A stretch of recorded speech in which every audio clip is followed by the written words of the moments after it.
नमस्कार। आज हम एक दिलचस्प दस्तावेज पर बात कर रहे हैं, द आर्ट ऑफ मैनिपुलेशन। हाँ, इसमें ये जो भावनात्मक और मनोवैज्ञानिक चालें हैं, बिल्कुल कई तरीके बताए गए हैं। बिल्कुल। और आज हम खास तौर पर, जैसा आपने कहा, इसके तीसरे अध्याय पर ध्यान देंगे। साइलेंट ट्रीटमेंट वाला। हाँ, वही, मतलब जानबूझकर चुप रह जाना।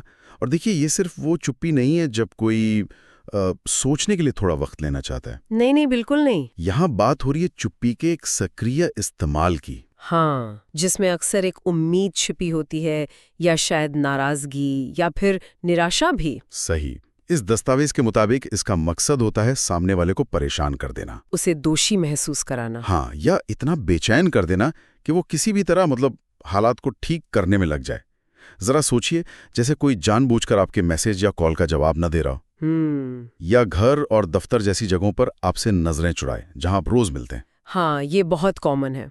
दस्तावेज में कुछ ऐसे ही उदाहरण दिए गए हैं, जैसे किसी के वहां होने या बात करने की कोशिश को पूरी तरह इग्नोर कर देना, या फिर बस हो हाँ में जवाब देना, बिल्कुल रूखेपन से। एक आध शब्द में, जिससे एक ठंडा सा माहौल बन जाए। ये सब इसी दायरे में आता है ना? हाँ, बिल्कुल।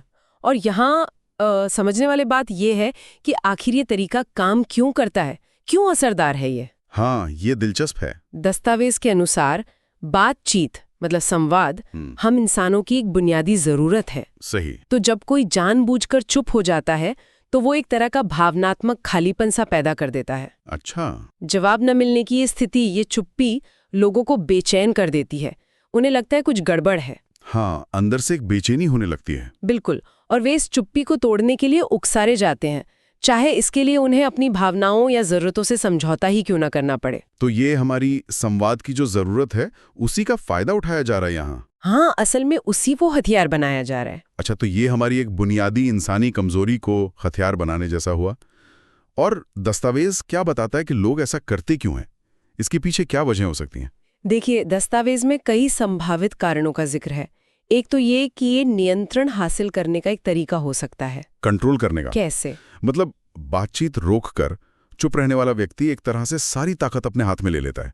वो तय करता है कि बात कब होगी, कैसे होगी। हाँ, समझ गया, पावर डायनामिक्स। बिल्कुल। दूसरा, ये टकराव या किसी तरह की जवाबदेही से बचने का रास्ता भी हो सकता है। अच्छा, मतलब अगर बात ही नहीं होगी तो सवाल जवाब कैसे होंगे? कोई मुश्किल सवाल नहीं पूछेगा। सही, कन्फ्रंटेशन अवॉइड करना। कभी कभी इसे सजा देने के लिए भी इस्तेमाल किया जाता है, पनिशमेंट की तरह। पनिशमेंट? हाँ। अच्छा। हाँ, और कुछ मामलों में ये बचपन में देखे गए व्यवहार से सीखा हुआ पैटर्न भी हो सकता है। घर में देखा हो किसी को ऐसा करते हुए। ये समझना तो जरूरी है कि ये क्यों होता है और कैसे काम करता है। पर शायद सबसे अहम सवाल ये है कि अगर किसी को लगे कि उसके साथ ऐसा हो रहा है, तो क्या करे वो? ये दस्तावेज इससे निपटने के लिए क्या रास्ते सुझाता है? हाँ, बिल्कुल, ये बहुत जरूरी सवाल है। सामग्री में कुछ रणनीतियां बताई गई हैं। सबसे पहली सलाह है कि शांत रहें। कोशिश करें कि सामने वाले की चुप्पी आपको बेचैन ना करे। मुश्किल है पर जरूरी है। हाँ, क्योंकि अक्सर यही उनका मकसद होता है। दूसरा, खुली बातचीत करने की कोशिश करें। बातचीत मतलब जो चुप है उससे बात करने की कोशिश करें? हाँ, सीधे तौर पर चुप्पी को स्वीकार करें और मुद्दे पर खुलकर बात करने का न्योता दें। जैसे आप कह सकते हैं, मैंने महसूस किया है कि हमारे बीच बातचीत कम हो गई है, क्या हम इस बारे में बात कर सकते हैं? Okay, direct approach. तीसरा, और ये बहुत जरूरी है, आत्म देखभाल पर ध्यान दें। Self care. खुद को दोष ना दें।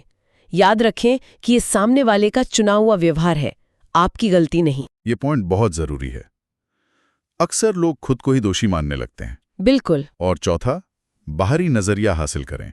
किसी भरोसेमंद दोस्त या परिवार के सदस्य से बात करें। हाँ, किसी और से बात करके शायद स्थिति ज्यादा साफ नजर आए। सही कहा। कभी कभी बाहर से देखने पर आपको सही सलाह मिल सकती है, एक अलग पर्सपेक्टिव मिलता है। ये आखिरी बात बहुत अहम है, क्योंकि ऐसी स्थिति में इंसान अक्सर खुद को ही कसूरवार समझने लगता है। बिल्कुल। और ये याद रखना भी महत्वपूर्ण है, जैसा कि दस्तावेज चेतावनी देता है, कि इस तरह का व्यवहार, ये साइलेंट ट्रीटमेंट, रिश्तों में विश्वास और आपसी सम्मान की नींव को बुरी तरह कमजोर कर सकता है। हाँ, विश्वास तो खत्म हो ही जाता है। बिल्कुल।